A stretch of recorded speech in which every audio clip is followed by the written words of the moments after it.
Сәлем достар, бүгін біз сіздермен интерференция тақырыбына есептер шығаратын боламыз.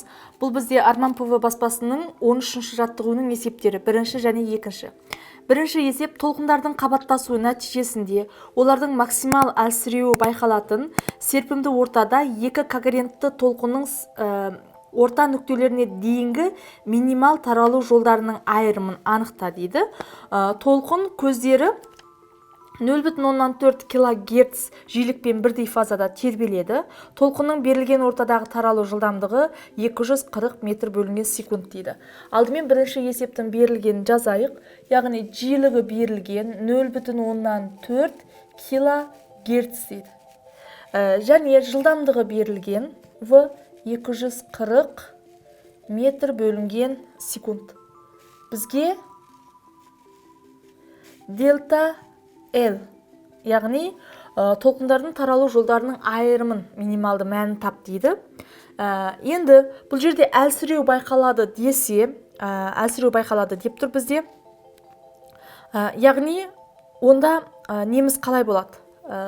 Шартымыз, онда дельта L-іміз тең болу керек, яғни тақ еселік болу керек толқын ұзындығының жартысына.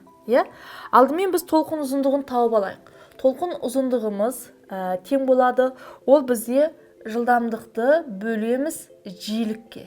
Есептейтін болсақ, жылдамдығымыз 240 метр бөлінген секунд, бөлеміз 0,4 кГц деген сөз, мыңға көбейтсек 400 Гц деген сөз. Сонда бізде шығады екен мәні тең болады 0,6 метрге тең. Енді дельта L-дің бізге минималды ара қашықтығын тап десе, онда К-ның мәнін біз 0-ге тең деп алайық. Ең аз ара қашықтығы.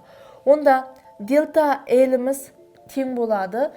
0-мен көбейтсек, ол лямбда бөлінген 2-ге тең деген сөз. Онда ол тең болады 0,6 метрді бөлеміз 2-ге 0,3 метрге тең.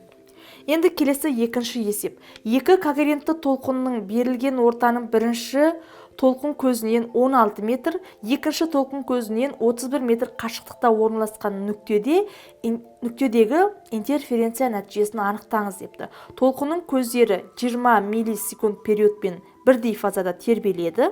Толқынның таралу жылдамдығы 1,5 км бөлінген секунд дейді. Берілген жазайық. Яғни бірінші толқын көзінен қашықтық, ол нүктеге дейінгі 16 метр. Екінші толқын көзінен қашықтық 31 метр. Және Т тең 20 миллисекунд дейді. Ал В-мыз тең 1,5 км бөлінген секунд дейді.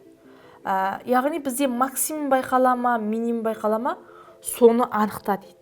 Ол бізде К-ға тәуелді. Яғни егер К-мыз немесе еселігі екеуінің қандай болады, соған байланысты, ол максималды ма бұл жерде, жоқ минималды шарт орындалып тұр ма, соны қарастыратын боламыз. Енді алдымен біз айырымын тауып алайық. Яғни толқын таралу жолдарының айырымы L2 азайтылған L1, ол тең болады 31 метрден 16 метрді азайтамыз, ол бізде 15 метр. Келесі толқынның ұзындығын анықтайық. Яғни мынауымыз дельта L, Ал толқынның ұзындығы бізде V көбейтілген неге тең? Т-ға тең.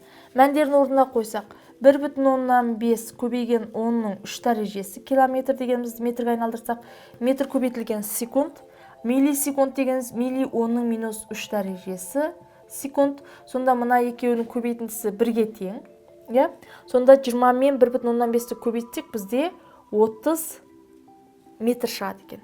Енді бізде бұл жерде қарап тұратын болсақ, мынау дельта L мен лямбданың қатынасын алайық. Яғни дельта L бөлінген лямбдамыз, ол бізде 15 метрді бөлеміз неге деген сөз? 30 метрге. Бұл бізде шығады 0,5. Яғни 2-ден 1 бұнымыз 0,5. Онда бұнымыз бізде тақ еселік болады деген сөз, иә? Онда демек бұлар бір-бірін не істейді? Әлсіретеді.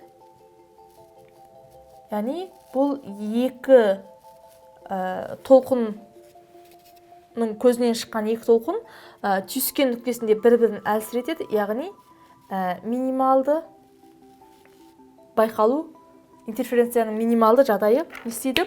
Орын алады деген сөз. Осы шарт орындалып тұр. Яғни осы еселікке байланысты. Егер мына жерде 2 немесе 4, 6 деген сандар шықса, онда олар бір-бірін күшейтетін еді. Бұл жерде бізде әлсіретеді. Есеп сіздерге түсінікті болды деген ойдамын. Келесі сабақта кездескенше сау болыңыздар.